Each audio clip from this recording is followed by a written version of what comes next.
Welcome to Love Roman Style. Love. It has inspired poets, toppled kingdoms, and caused more bad decisions than wine ever has. But if you lived in ancient Rome, love wasn't necessarily about moonlit serenades or flowers left at your doorstep. No, in Rome, love was a far more practical affair. It was about alliances, dowries, children, and, let's be honest, sometimes sheer convenience.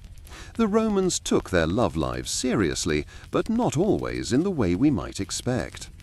So, let's take a step back, nearly 2,000 years, to a world of sandals slapping across marble floors, togas rustling in the forum, and love stories that might make you laugh, cringe, or raise an eyebrow. Picture it, bustling streets filled with bakers and butchers, senators arguing loudly, children playing knucklebones in the dust, and somewhere someone trying to figure out how to get out of an arranged marriage without angering their mother-in-law.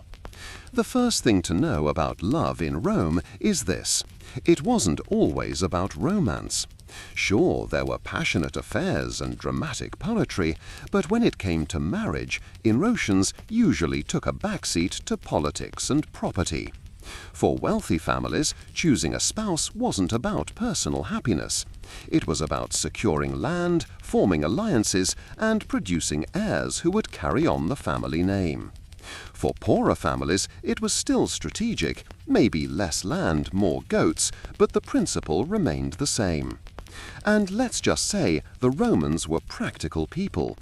If you were a father, arranging a marriage was less about finding someone your daughter was in love with and more about ensuring she married into a family with enough wealth or influence to benefit yours. Love, in the hearts and flowers sense, could wait until later, or maybe not at all. One Roman writer put it bluntly: marriage was about producing legitimate children, not about personal fulfillment. So if you're imagining candlelight and sonnets, adjust your expectations. Think contracts and negotiations instead. But don't worry, not everything was dull and serious.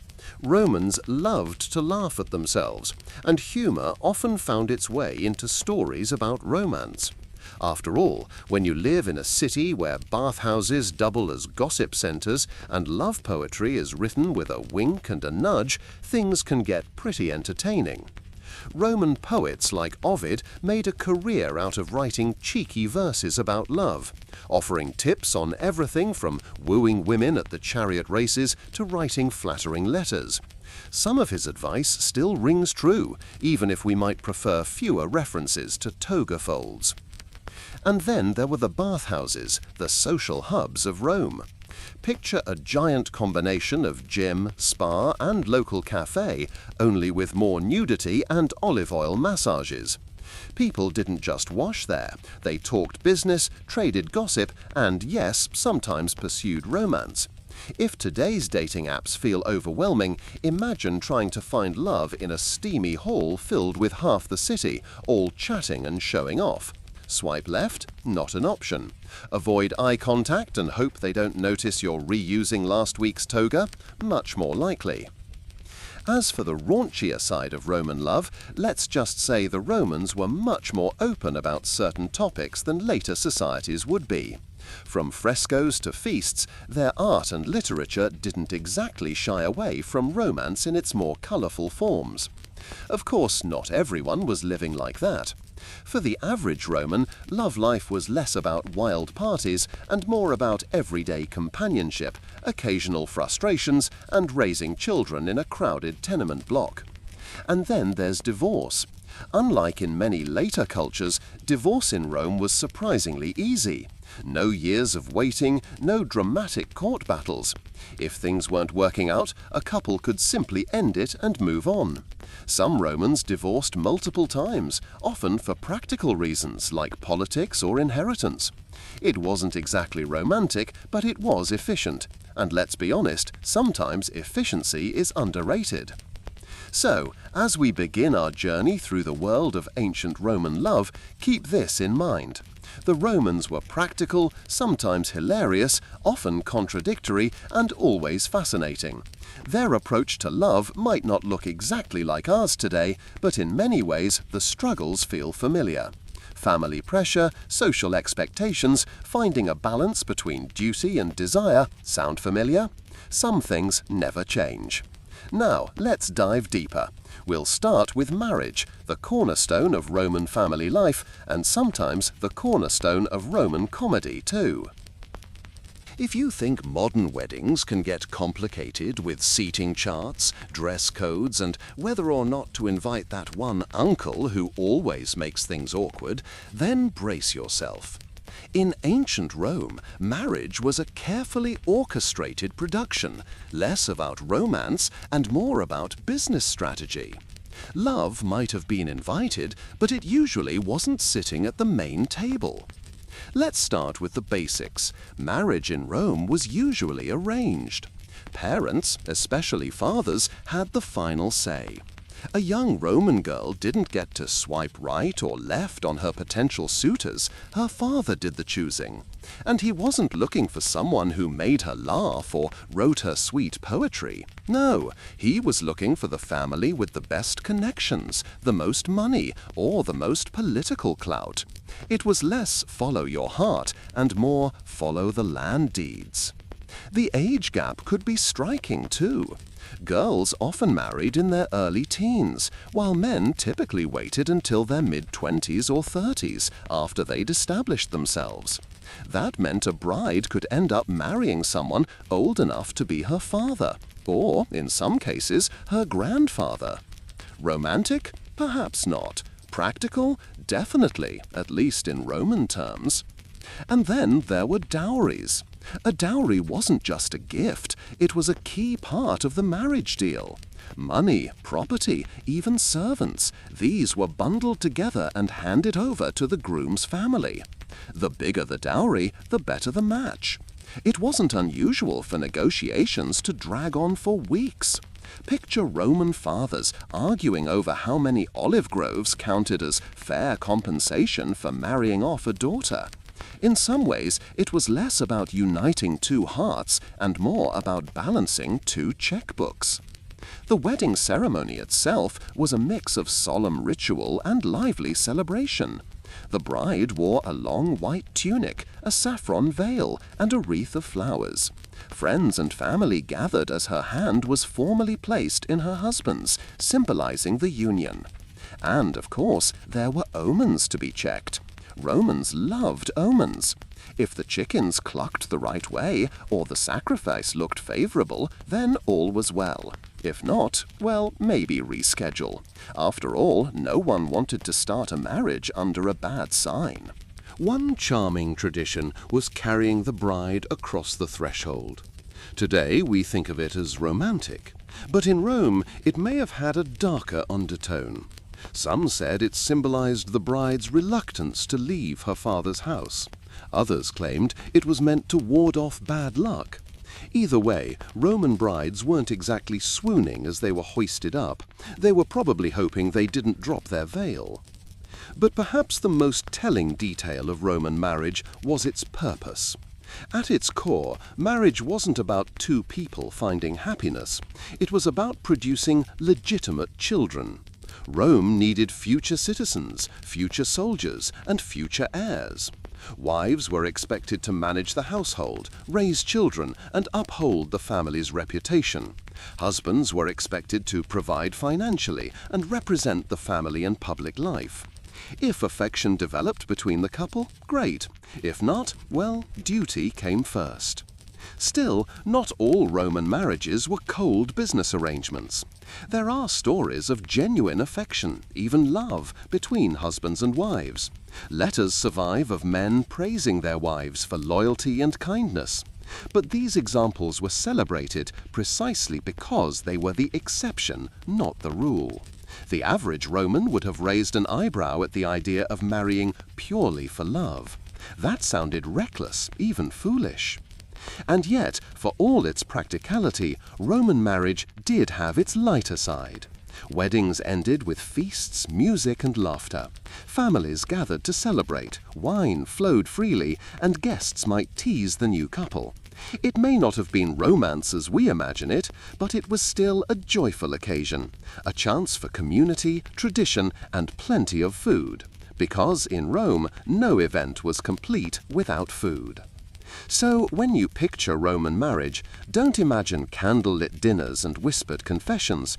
Picture two families sitting at a table bargaining over vineyards, with the bride quietly adjusting her saffron veil and hoping her new husband at least had a good sense of humor. Marriage was less about falling in love and more about building a family empire. And for the Romans, that was exactly the point. If you were to ask a Roman why people got married, the answer would have been refreshingly straightforward: to have children. That was it.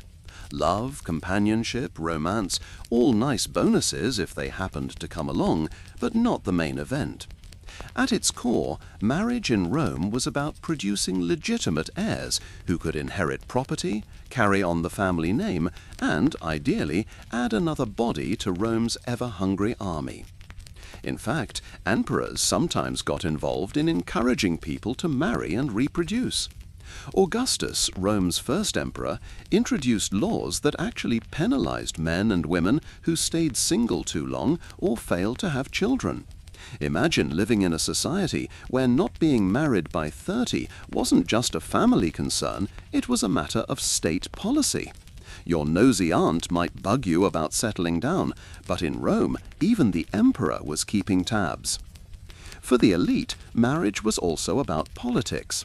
If two powerful families joined through marriage, their wealth and influence multiplied. Your wedding might not come with heartfelt vows, but it might earn your father a seat in the Senate, or at least a chance to rub elbows with someone important at the next banquet. For the lower classes, the goals were simpler, but no less practical. A partner to help with the household, raise children, and maybe add an extra pair of hands to the family trade. Wives, in particular, had clear expectations. A Roman matron was supposed to be modest, loyal, and capable of running a household. She oversaw servants, managed supplies, and kept the home running smoothly. Forget candlelit anniversaries. If a husband came home to find the household in order and the children clean, that was a romantic victory.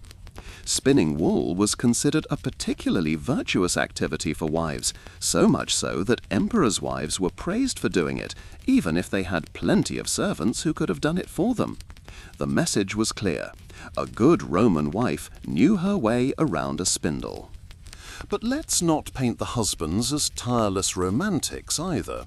Roman men were expected to provide financially, defend the family's honor, and participate in civic life.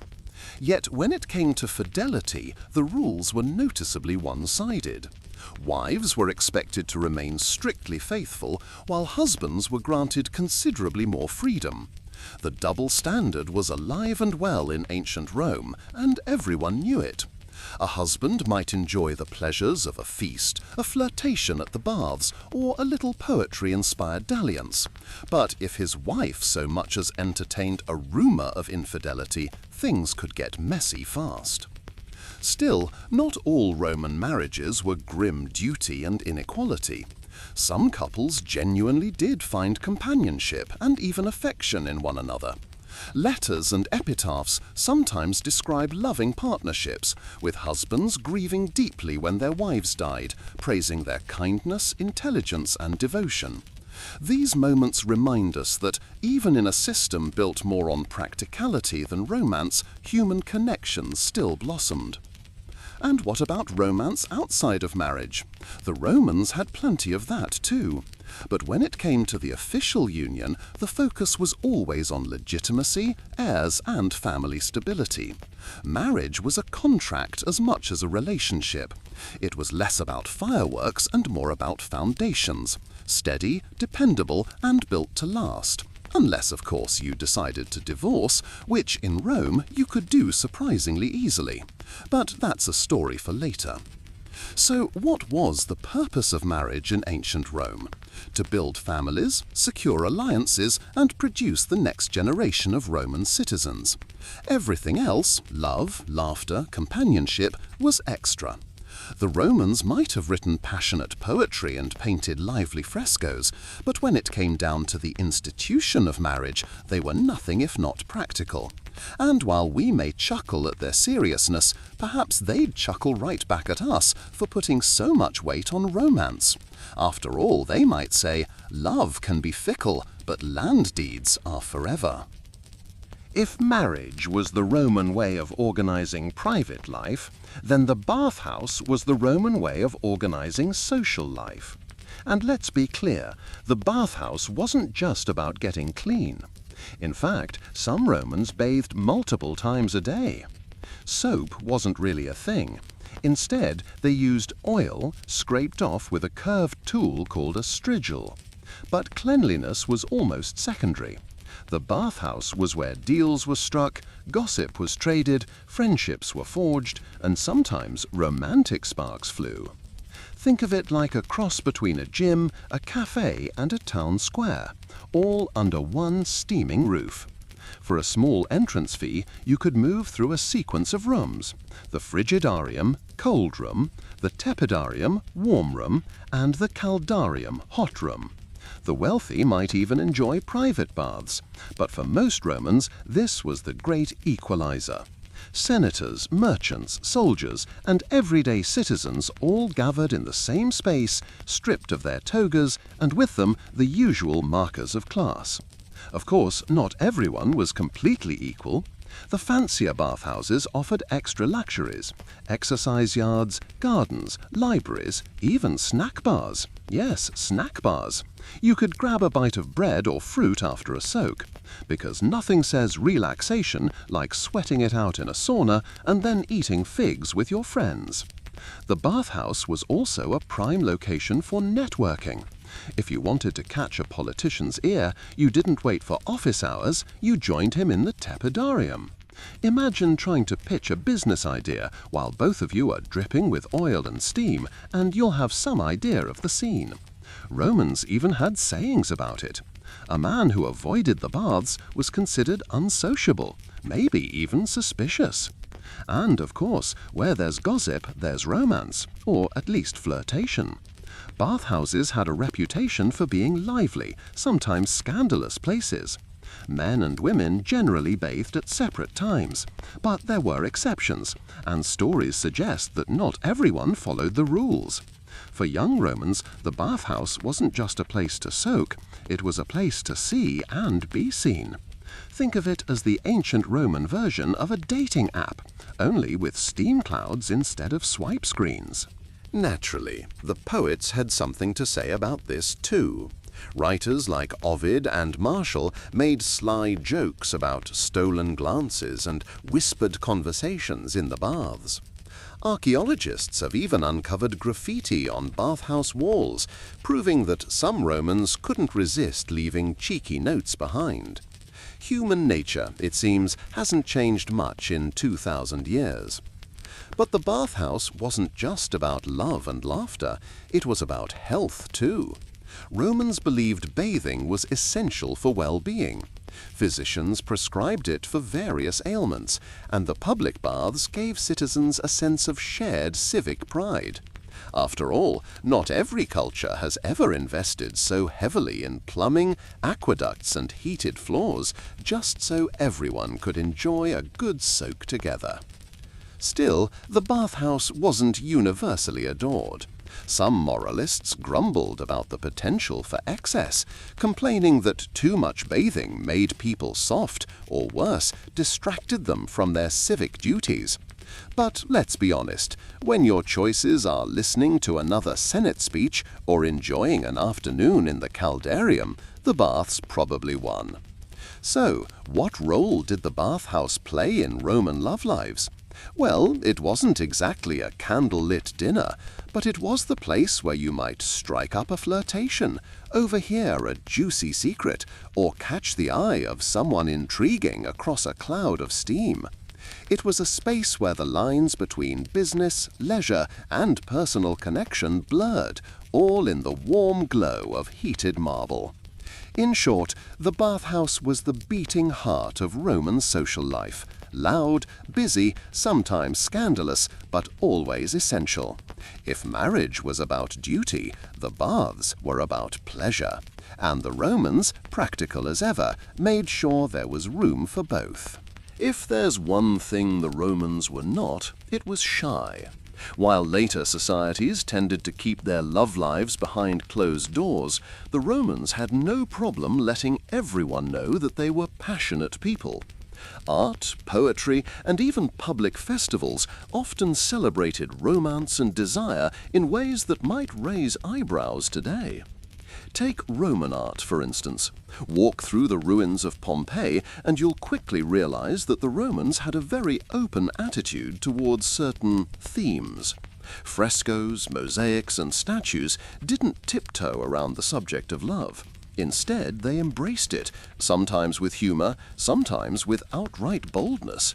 Visitors to Pompeii often find themselves blushing more than the locals ever did.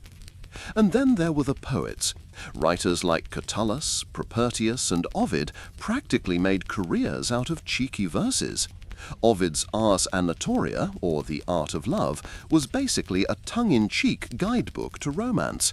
He offered playful tips on where to meet people, hint the circus or the theatre were prime spots, how to write flattering letters, and how to keep love interesting. Think of it as a Roman dating manual, only with more references to toga folds and fewer emojis.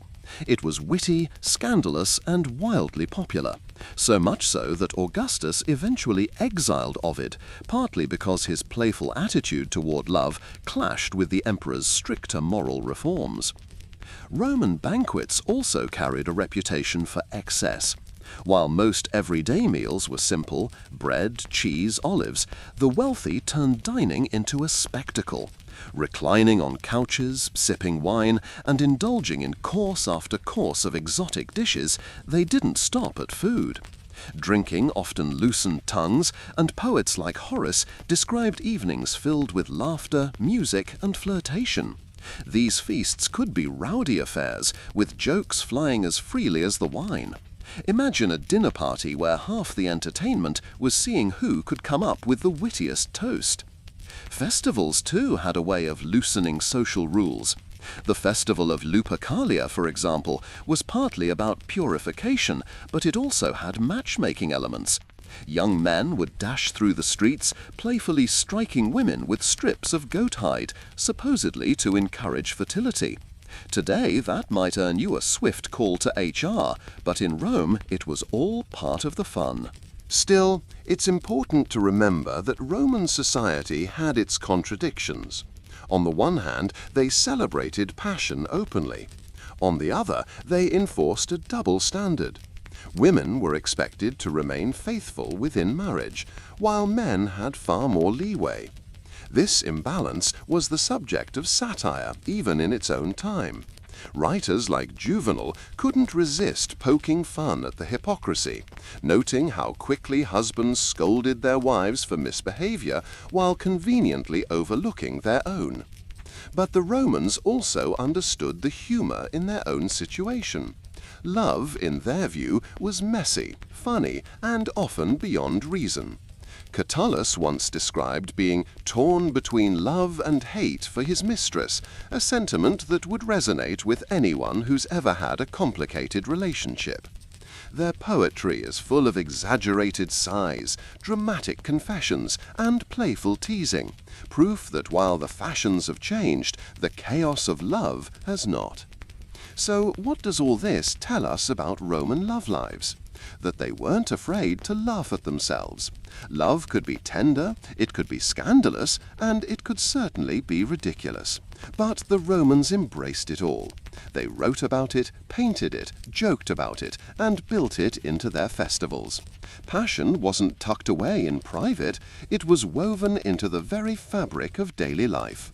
In short, the Romans treated love as both a serious force and a source of endless comedy.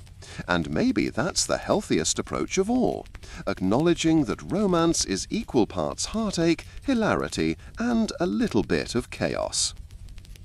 If Roman marriages were built on practicality, then Roman divorces were built on efficiency. Forget the endless paperwork, drawn-out court hearings, or staying together for the sake of the dog. In ancient Rome, if you wanted a divorce, you could simply say so. That's it.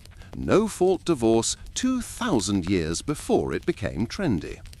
In fact, the Latin word divortium literally means a turning aside. A couple could simply decide that their paths no longer matched, announce it, and go their separate ways. No judge needed, no 12-month waiting period, no family counseling. Just, this isn't working, goodbye. This flexibility meant that divorce wasn't especially scandalous. It happened at every level of society, from humble shopkeepers to senators to emperors. Some Romans even racked up impressive marital track records.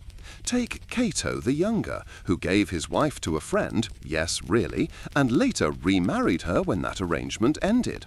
Or Emperor Augustus's daughter Julia, who went through multiple husbands, partly thanks to her father's habit of treating her as a political chess piece. Dowries, of course, made things more complicated. Remember, a dowry was part of the marriage deal, and in a divorce, the wife's family often expected it back. That could mean long negotiations, awkward arguments, and maybe even a few insults hurled across the table. Imagine the Roman equivalent of, "I want the olive groves back, and I'm keeping the goat." As for the social perception of divorce, it depended on the circumstances. For men, divorcing wasn't usually a big deal, unless it looked like he couldn't hold his household together, which could bruise his reputation. For women, divorce was trickier. Technically, women could initiate divorce, and some did, but they risked harsher judgment. A woman who divorced too often might be called fickle or immoral. Of course, men weren't exactly immune to gossip either. A senator with 5 ex-wives would definitely become the butt of jokes at the next feast. But perhaps the most fascinating part of Roman divorce was how it reflected their pragmatic outlook on relationships. For the Romans, marriage was about alliances, heirs, and stability. If a union no longer served those purposes, if there were no children, if the politics shifted, if the dowry deal soured, it made sense to end it. It wasn't necessarily personal, it was business. That's not to say divorces were always calm and polite. Ancient writers loved recounting the drama, accusations of infidelity, whispered rumors of betrayal, and fiery public breakups. One poet quipped that some men changed wives as easily as they changed sandals. Harsh, but probably not too far from the truth in certain circles. Still, despite the potential for drama, Rome's relaxed divorce laws gave people a kind of freedom rare in the ancient world. Unlike in many later societies, a Roman woman could leave a bad marriage and, in theory at least, start fresh. That didn't erase the social pressures, but it was a step toward autonomy.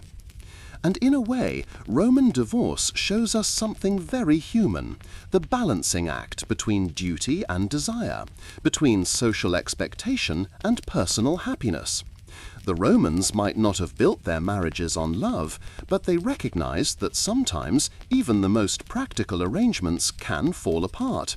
And when they did, they didn't cling to the wreckage, they just moved on.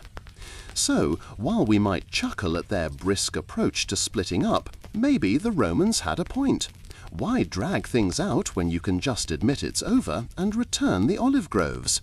In the end, divorce, Roman style, was less about heartbreak and more about practicality, with just enough drama to keep the poets busy. If Roman marriages were practical and Roman divorces were efficient, then Roman scandals were downright theatrical. And oh, did the Romans love a good scandal! Gossip was practically a national pastime, right up there with gladiator games and arguing in the Senate. The higher up the social ladder you climbed, the more scandal-prone life became. Senators and emperors lived in a fishbowl, and every romantic misstep was magnified for public consumption. Take Emperor Augustus's daughter, Julia, for example. Married off multiple times to serve her father's political needs, Julia became infamous for her affairs. Romans whispered that she turned the very forum, the heart of civic life, into her personal dating ground. Augustus, the same emperor who tried to enforce moral reforms, ended up exiling his own daughter for her escapades. Awkward family dinner, anyone? Then there was Messalina, the third wife of Emperor Claudius.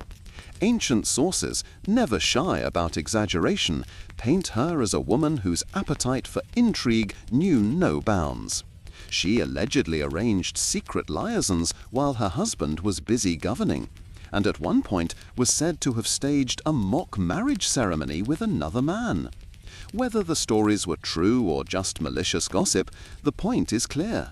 Roman society loved telling and retelling tales of forbidden love. But scandals weren't just confined to the imperial palace. Everyday Romans had their share of whispered rumors too. Neighbors gossiped about who was sneaking off to the baths a little too often, or which husband returned late from a banquet smelling suspiciously of someone else's perfume.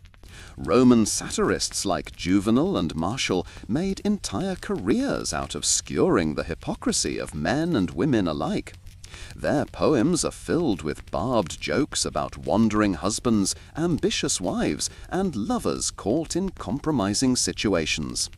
What's striking is that Romans didn't necessarily condemn desire itself. Passion was natural, even celebrated. What caused outrage was when someone broke the rules of respectability, especially if they embarrassed their family or upset the social order. A senator's affair wasn't just private mischief, it could spark political fallout. A wife's indiscretion wasn't merely personal, it threatened the legitimacy of heirs. In other words, scandal wasn't about morality as much as it was about reputation and power. Of course, hypocrisy was everywhere. Men had more leeway than women, but that didn't mean they escaped criticism. A man who flaunted his affairs too openly risked becoming a laughingstock. Satirists loved to describe bumbling husbands who thought they were irresistible but were, in reality, the butt of every joke. Women, meanwhile, were judged more harshly, but the fact that their stories were recorded at all suggests that people couldn't resist the drama. Even Rome's greatest love poets got tangled in the web of scandal. Catullus wrote fiery verses about his mistress, Lesbia, who was likely a married woman from an influential family. His poems swing wildly between adoration and bitter insult, proof that love triangles have been messy for millennia. His work may not have impressed her husband, but it certainly kept readers entertained. At the end of the day, Romans treated scandals the way we treat celebrity gossip today, with a mix of moral outrage and guilty enjoyment. Everyone tutted publicly about the decline of virtue, then leaned in eagerly to hear the next juicy rumor. After all, love in Rome wasn't just a private affair, it was a spectator sport. So, while Roman marriage contracts might have been all about heirs and property, the real excitement often happened outside the lines. Forbidden love and scandal gave the empire something to whisper about, laugh at, or shake their heads over. And in that sense, the Romans remind us that no matter how ancient the civilization, the drama of human relationships never really changes. So, after wandering through Roman marriages, bathhouses, banquets, and scandals, what have we learned? That the Romans took love very seriously and not seriously at all. In true Roman fashion, they managed to turn it into both a matter of civic duty and a source of endless comedy. Marriage for them was never just about two people. It was about families, politics, alliances, and above all, producing heirs. You didn't marry because you were starry-eyed, you married because your father's olive groves needed a legal successor. And yet, in the cracks of these arranged unions, genuine affections sometimes bloomed. Husbands wrote touching epitaphs for wives, and wives, in their quiet ways, kept households together with grace. Beneath the politics, there were real human connections, proof that love finds a way, even in the most practical of arrangements. At the same time, the Romans were refreshingly honest about passion. They didn't hide it in dusty corners or pretend it didn't exist. Their poets teased it, their festivals celebrated it, and their bathhouses became unofficial stages for flirtation. They knew that love was messy, unpredictable, and often hilarious. Ovid's cheeky advice, Catullus's melodramatic sighs, Juvenal's biting satire all reveal a culture that wasn't embarrassed by desire, but entertained by it. And then there were the divorces, fast, pragmatic, and sometimes downright theatrical. Why drag things out, the Romans figured, when you could simply declare it over and move on? It wasn't that heartbreak didn't exist, it's just that Rome was too busy conquering the Mediterranean to dwell on it. If your marriage didn't serve its purpose anymore, you said goodbye and looked for a better match. Practical, yes, but also surprisingly modern in its frankness. Of course, no exploration of Roman love would be complete without acknowledging the scandals. From emperors' daughters sneaking around a forum to satirists lampooning boastful husbands, Rome loved a juicy story. And just like us, they thrived on the contradictions, condemning impropriety while secretly savoring every detail of it. Love wasn't only a private matter, it was a public spectacle, whispered about at banquets and scratched into bathhouse walls. In the end, what makes Roman love lives so fascinating is their familiarity. Yes, the details were different. They had togas instead of tuxedos, strigils instead of showers, and dowries instead of prenuptial agreements. But the emotions are instantly recognizable. The thrill of attraction, the sting of jealousy, the warmth of companionship, the chaos of breakups. These haven't changed in 2,000 years. We may swipe right instead of meeting at the circus, but the essence of human relationships is remarkably constant. Perhaps that's why Roman love still captures our imagination. It's ancient, yes, but it's also timeless. Their passion, their humor, and even their hypocrisy remind us that love has always been both a duty and a delight, a contract and a comedy. And if the Romans could laugh at themselves while navigating it all, maybe we should too. So, the next time you hear someone complain about modern dating, you might remind them, at least you don't have an emperor fining you for being single, or neighbors scribbling your secrets on the bathhouse wall.